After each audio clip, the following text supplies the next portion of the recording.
Hi, my name is Seema Anand. I'm a storyteller and a mythologist, and today I'm going to be tackling a particular issue that has influenced our attitudes around sex even without us realizing it, which is, of course, the media and the pop culture. So let's get into that today. Just gotta love how Madhuri Dixit's character in Dil immediately falls with Amir Khan when he's basically almost raping her and ends up leaving her alone because he's such a good boy. If you remember the scene, basically he assaults her, he kind of carries her off and he threatens to rape her because he says that she disrespected him in society, that he was just joking. It's not doing the same thing. She disrespects him in society, and his response is to carry her off and threaten to rape her. Is that what we're actually teaching our young people? That if you say anything to a guy, that their basic response to put any woman in their place is to say that I'm going to rape you? The stories that we tell define who we are. So Amir Khan can carry Madhuri Dixit off, he can threaten to rape her, he can assault her, he can do all of this, but the fact that he doesn't suddenly makes him a good guy? Isn't there more to being a good guy than simply not raping a woman? Is that like the standard that we've set? Is that our bar? Remember that scene in Fashion where Priyanka Chopra's character is shown to be at her lowest when she has consensual sex with a black man? It made sex look worse than extramarital affairs, plus drug abuse, plus being an asshole to everyone else around her. Kind of took me a long time to see how messed up that was. So yeah, in Fashion, they're depicting the fashion industry, which is shown to be very, very corrupt. Not because they're unethical in the way that they're producing the fashion, not because they're undercutting each other, not because of the sort of behavior that they're perpetuating towards each other, but because this is shown as a place where people are having sex here, there, and everywhere. So sex is just happening everywhere, and that's why the fashion industry is corrupt. When did we lose track of our values to this extent that that becomes the worst thing ever? Not the drug abuse, but just because you choose to have sex, or people are having sex with multiple partners. I think this particular scene just takes it one step further when they talk about how she's at her lowest because that consensual sex was with a black man. I mean, seriously? If this is not encouraging other people to be racist, to talk about the fact that a black man having sex with a black man is that lowest point in her life, then honestly, what is racism? Sex Education was literally the first show for me where young gay people not only had sex or were sad about sex, but actually discussed it properly.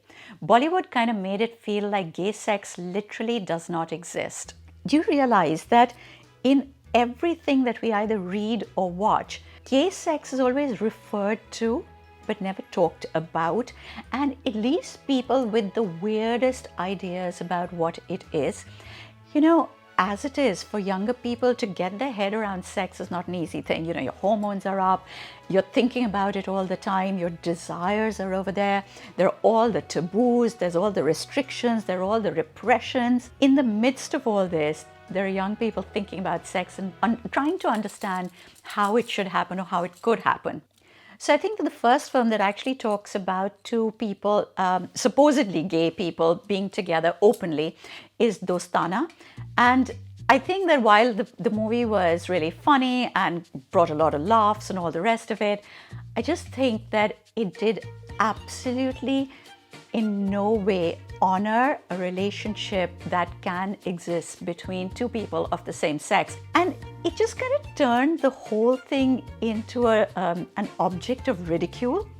And I just think how disrespected the gay community would have felt with that. The moment you make a joke out of something, you're undermining that thing completely because you're taking away from the idea of taking it seriously. To be honest, I know how problematic How I Met Your Mother and Friends were, but I don't think we give these shows enough credit for making us open to dating and having sex with multiple people as women, not just our husbands. Varna Bollywood pe depend karte to it would have just been some very weird and unrealistic sa haseen dard. I always remember that scene from Friends, where Rachel and Monica are fighting over that last condom. And I just think it is an incredibly telling scene, because would you ever see that in an Indian film? Would you ever see two girls fighting about one last condom because they've both got their partners over there, they're both getting ready for sex, and they both know that they need their protection? Most of us aren't even taught about condoms in sex ed classes. Forget that. Most girls are never taught that having that condom ready or protecting yourself during sex is equally your responsibility, not just the guy's responsibility. That it's your body equally and you have to take charge of it. In How I Met Your Mother, there is a very definite depiction between Marshall and Lily, as Lily being the one who's really interested in sex and all the kinky different ideas of trying out things, and Marshall is kind of the, okay, yeah, that's fine, let's just do it. Even though if you look at their, the image, he's sort of this big, butch, macho chap, and she's this minuscule little tiny thing. And this one definitely normalizes the idea that it's perfectly okay for the woman to have the fetishes, the kinks, the desires, and for the man to be a little bit more laid back about it and to go along with it.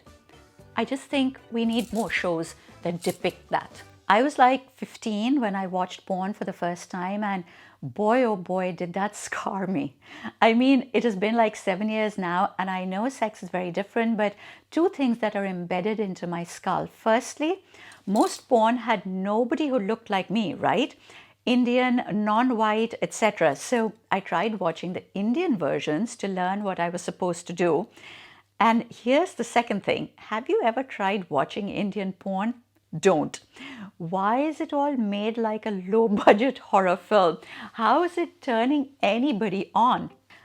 I just think, generally speaking, porn is awful because it doesn't really do anything for any other part of your brain, and your brain is supposed to be very much a part of your sexual arousal. This does nothing for your brain. It literally goes straight to your genitalia, gives you an erection, makes you jerk off immediately. So the people consuming porn are generally the youngest generation. They start in their teen years. This is the long-term idea of sex that they're going to take away with them. Just think of how we are destroying their minds. There are lots of different ways of arousing yourself, of getting excited. Find the alternatives. Try reading erotica. There's a lot of erotic literature out there right now. There are audio podcasts that actually talk about erotica. Don't just keep going back to the same old hackneyed porn. You need to learn to understand how to think of it the right way. So explore something different.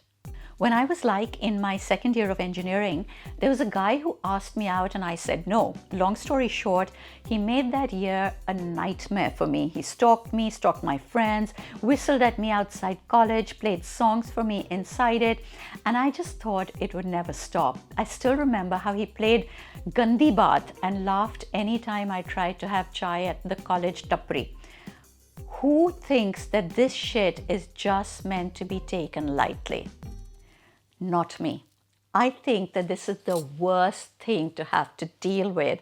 But we come right back to this issue of what Bollywood has made us think is cool, because every time you see a film, the really big blockbusters, this is exactly how the guy would behave, and it would end with the heroine falling in love with him.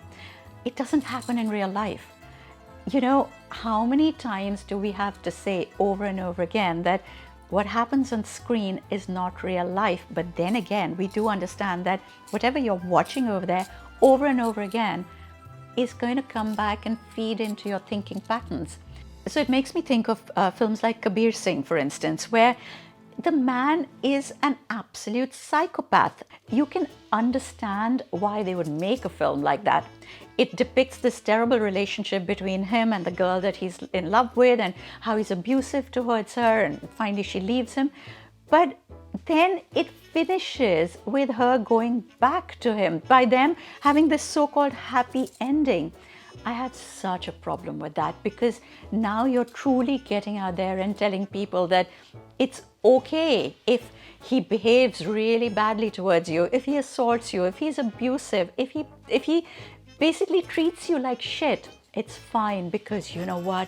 He loves you so much. I think it's time to stop. I hope that you found this video useful, and I hope that the next time you go and see a film, you will keep in mind the fact that it is just a film. You, on the other hand, have a life, a real life to live. The film is not what's going to be your teacher. Your life experiences, the people around you, and your own instincts and your own emotions are going to be your life teachers. And if you found the video useful, do also check out the last video that I did, which was on the issues and the challenges that we face during first-time sex. Check it out, take the advice that is on there, and use it for a safe, healthy, happy, long-term relationship with your partner.